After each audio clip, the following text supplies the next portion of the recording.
TDP ప్రభుత్వం తనను వేధిస్తుందన్నారు MP Mithun Reddy. కూటమి ప్రభుత్వం తనపై తప్పుడు కేసులు పెడుతుందని ఆరోపించారు. తప్పుడు కేసులు పెట్టి సాధించేది ఏమీ లేదన్న ఆయన ఎన్ని కేసులు పెట్టినా వెనక్కి తగ్గేది లేదన్నారు ఎంపీ మిథున్ రెడ్డి. టెర్రరిస్టులను పెట్టినట్లుగా ఇబ్బందులు పెట్టారన్నారు. వైఎస్ జగన్ ని మళ్లీ సీఎం చేయడమే తమ లక్ష్యమన్నారు ఎంపీ మిథున్ రెడ్డి.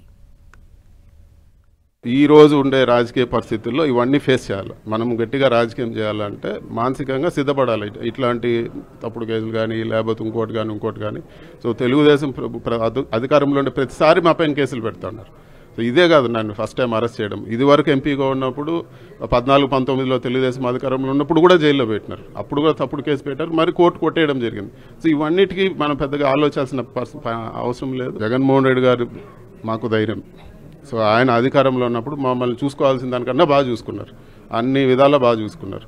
ఈ రోజు అధికారం లేనప్పుడు ఆయన కోసం పనిచేయాల్సిన బాధ్యత మా పైన ఉంది. సో ఆయనకు మేము అండగా నిలవాల్సిన పరిస్థితి ఇది. సో ఖచ్చితంగా ఆయన కోసం మేము వర్క్ చేస్తాం. ఆయన ముఖ్యమంత్రి అయ్యేదే మా లక్ష్యం.